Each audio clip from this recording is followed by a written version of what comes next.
powerful is the Cox network. So powerful that one day the internet will let your doctor perform miracles from thousands of miles away. Connecting to remote operating room. Giving a whole new meaning to the term house call. Operation complete. The Cox network. With gig speeds everywhere. It's internet built for tomorrow, today. Cox. Bringing us closer. In Cox serviceable areas, speeds vary and are not guaranteed. Cox terms apply. Other restrictions may apply. This is the Epilogue Audio Experience. इधर कान्हा अपनी नटखट मस्तियों से गोकुल वासियों को मंत्र मुक्त किए रहते थे, लेकिन कान्हा के साथ होने वाली घटनाओं से यशोदा मैया बड़ी परेशान थी। उन्हें अपनी छोटे से लल्ला की बड़ी चिंता थी। उन्होंने नंद बाबा से गोकुल छोड़ने की बात कही। कहाँ चले नंद बाबा सबको लेकर? कान्हा की मस्ती भरी कहानियों में सुनिए आज की कहानी वृंदावन नया बसेरा। कान्हा की नटखट मस्तियों के अनेक किस्से हैं, एक से एक अनोखे। कान्हा गोपियों के घर माखन चुरा के खाते और जब गोपियां मैया से शिकायत करती तो उन्हें ही मैया से डांट पड़ जाती। ऐसे में माखन चोर नटखट कान्हा को रंगे हाथों पकड़ने के लिए एक ग्वालिन ने एक अनोखी तरकीब भिड़ाई। उसने माखन की मटकी के साथ एक घंटी बांध दी ताकि जैसे ही कान्हा माखन की मटकी को हाथ लगाए, घंटी बज उठेगी और वह उसे रंगे हाथों पकड़ लेगी। कान्हा अपने सखाओं के साथ दबे पांव ग्वालिन के घर में घुसे। श्रीदामा गोप, उनकी दृष्टि तुरंत घंटी पर पड़ गई और उन्होंने कान्हा को संकेत किया। कान्हा ने सभी को निश्चिंत रहने का इशारा करते हुए घंटी से फुसफुसाते हुए कहा, देखो घंटी, हम माखन चुराएंगे, तुम बिल्कुल मत बजना। घंटी बोली, जैसी आपकी आज्ञा प्रभु, मैं नहीं बजूंगी। कान्हा ने खूब माखन चुराया, घंटी नहीं बजी। अपने सभी सखाओं को खिलाया, घंटी तब भी नहीं बजी। बंदरों को भी खूब खिलाया, फिर भी घंटी नहीं बजी। पर ज्यों ही कान्हा ने खुद माखन से भरा हाथ अपने मुंह में लगाया, त्यों ही घंटी बज उठी। घंटी की आवाज सुनकर ग्वालिन दौड़ी आई। ग्वाल बालों में भगदड़ मच गई, सारे भाग गए, बस कान्हा पकड़ाई में आ गए। कान्हा बोले, तनिक ठहर गोपी, तुझे जो सजा देनी है वो दे दीजो, पर उससे पहले मैं जरा इस घंटी से तो निपट लूं। फिर घंटी की तरफ देखकर पूछा, क्यों री घंटी, तू बजी क्यों? मैंने तो मना किया था ना। घंटी क्षमा मांगते हुए बोली, प्रभु, आपके सखाओं ने माखन खाया, मैं नहीं बजी। आपने बंदरों को माखन खिलाया, मैं फिर भी नहीं बजी।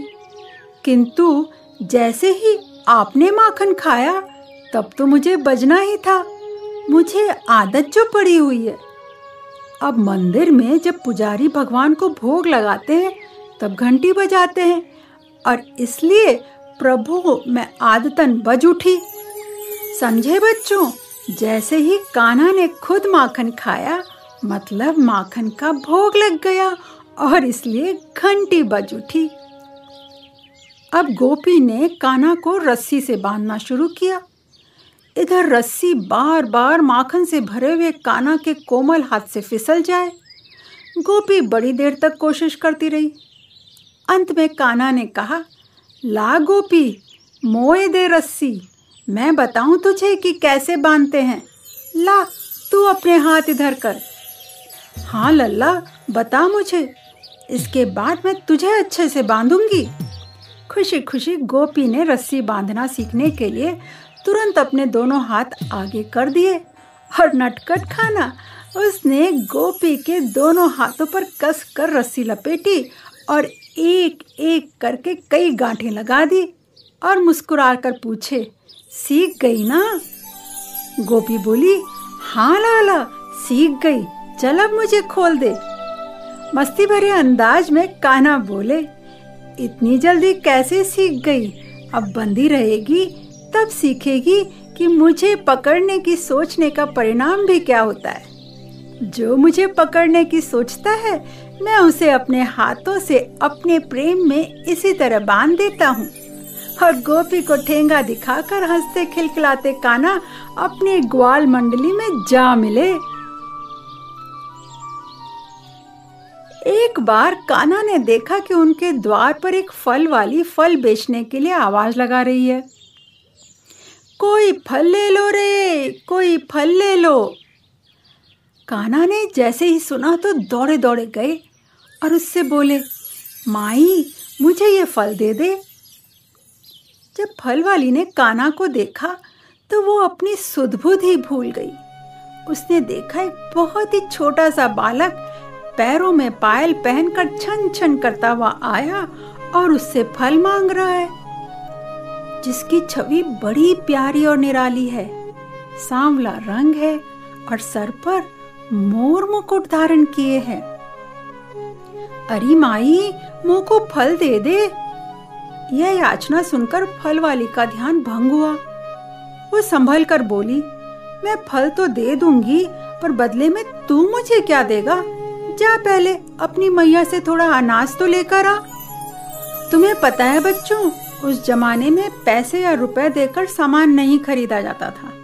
एक सामान के बदले दूसरा सामान ले लिया जाता था, तो फल के बदले अनाज दिया गया।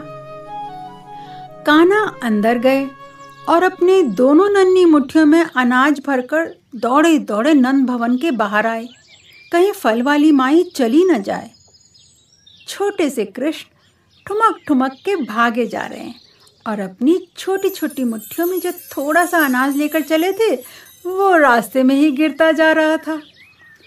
फल वाली माई के पास पहुंचकर बोले, ले माई, ले आयो बहुत सारो अनाज। फल वाली मुस्कुराई और बोली, कहाँ है रे बहुत सारा अनाज? तेरी मुट्ठी में तो केवल 2-4 दाने ही बचे हैं। लाला, तू तो कहवे है कि बहुत सारा अनाज लाया हूँ। कान्हा बोले, माई, वहाँ से लेकर तो बहुत सारा चला था, पर रास्ते में सब गिर गयो। मोरे छोटे छोटे हाथ की उंगली के बीच से अनाज गिर गयो होगो।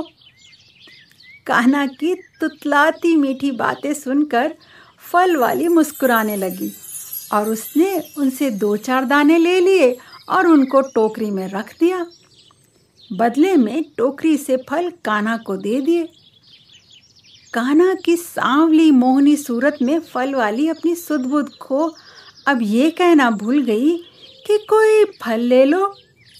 अब वो आवाज लगाती जा रही थी, कोई श्याम ले लो री, कोई श्याम ले लो। ऐसी अभिभूत अवस्था में जब फल वाली अपने घर पहुंची तो कहते हैं जिस टोकरी में उसने अनाज के 2-4 दाने रखे थे, वह टोकरी अनाज के दानों की जगह हीरे मोतियों से भर गई थी। ऐसा था कान्हा का प्यारा चमत्कार। इधर कृष्ण की बाल लीलाएं सभी को मोह रही थी। उधर दुष्ट राजा कंस मथुरा से कृष्ण का पता लगाने और उनको मारने के लिए पूरे राज्य में असुरों से उत्पात करवा रहा था। इसीलिए गोकुल में सभी वृद्ध ग्वाले नंद महाराज के साथ परामर्श कर रहे थे। किसी ऐसी जगह अपना बसेरा बनाया जाए, नया घर बनाया जाए जहां उत्पात की संभावना ना हो। कान्हा हम सबको बहुत दुलारा है, वह गोपकुल का दीपक है। इसने अपनी लीलाओं से सबका मन मोह लिया है। कितने दुख की बात है कि ऐसे बालक को पूतना, शकट और तृणावर्त ने हानि पहुंचाने की कोशिश की और फिर अर्जुन के 2 वृक्ष भी गिर पड़े। इन सारे विचारों को सुनने के बाद नंद महाराज के भाई उपनंद जी ने सलाह दी कि उन सबको गोकुल छोड़कर वृंदावन नामक जंगल में अपना बसेरा बसाना चाहिए। वहां चलकर रहना ही सही होगा। वृंदावन यमुना नदी के किनारे है और वहां हरियाली तथा हरे भरे पेड़ पौधे हैं। हमारी गायों के लिए भी सही रहेगा। हमारे परिवार, गोपियां और बच्चे भी शांतिपूर्वक रह सकेंगे। जब सब उत्पात शांत हो जाएंगे तब हम वापस गोकुल आ जाएंगे। अब हमें समय न गंवाते हुए अपनी बैलगाड़ियां तैयार करके गायों को आगे आगे करके निकल पड़ना चाहिए। सभी इस बात पर सहमत हो गए, राजी हो गए। सबने अपना अपना सामान बांधा। बूढ़े, बच्चे और स्त्रियां बैलगाड़ियों पर बैठा दिए गए। सारे ग्वाले धनुष बाण लेकर उनके पीछे पीछे हो लिए और आगे आगे गाय, बैल और बछड़े चल पड़े। माता यशोदा और रोहिणी कान्हा और बलराम को गोद में लेकर बैलगाड़ी पर सवार थीं। वे बालकों से बातें करती जा रही थी, गीत गुनगुनाती जा रही थी।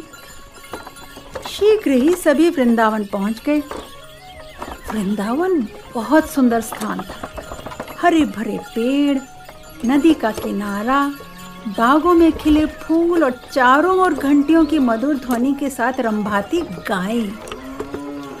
यमुना नदी के तट पर गोवर्धन पर्वत और वृंदावन की सुंदर छटा देख सभी बहुत प्रसन्न हो गए। सभी बैलगाड़ियां जंगल के बीच में आधे गोलाकार में खड़ी कर दी गई और ग्वालों ने उनके बीच में अपने घर बनाने शुरू कर दिए। बहुत ही जल्दी सभी वहां के माहौल में घुल मिल गए।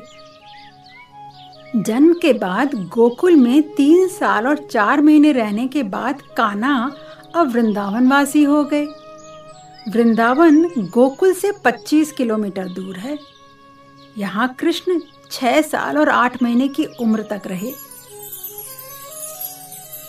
मुझे लग रहा है आपको बहुत मजा आ रहा है कान्हा की मस्ती भरी कहानियां सुनने में। अब मुझे यह भी पता है कि तुम भी अपने घर में, आस पड़ोस में, स्कूल में कुछ न कुछ शरारतें करते ही रहते हो, बिल्कुल मासूम कान्हा के जैसी। अपने कुछ इंटरेस्टिंग किस्से आप मुझे रिकॉर्ड करके भेज सकते हो। इंतजार रहेगा आपके मजेदार किस्से सुनने का। तो वृंदावन अब कान्हा की लीलाओं का प्रमुख स्थान बन गया। यहाँ पर कान्हा ने कई लीलाएं की। तो बस अब कान्हा की मस्ती भरी कहानियां की अगली कड़ी में हम सुनेंगे वृंदावन से उनकी अद्भुत लीलाएं। एपीलॉग मीडिया वेबसाइट और आपके फेवरेट पॉडकास्ट स्टेशंस पर।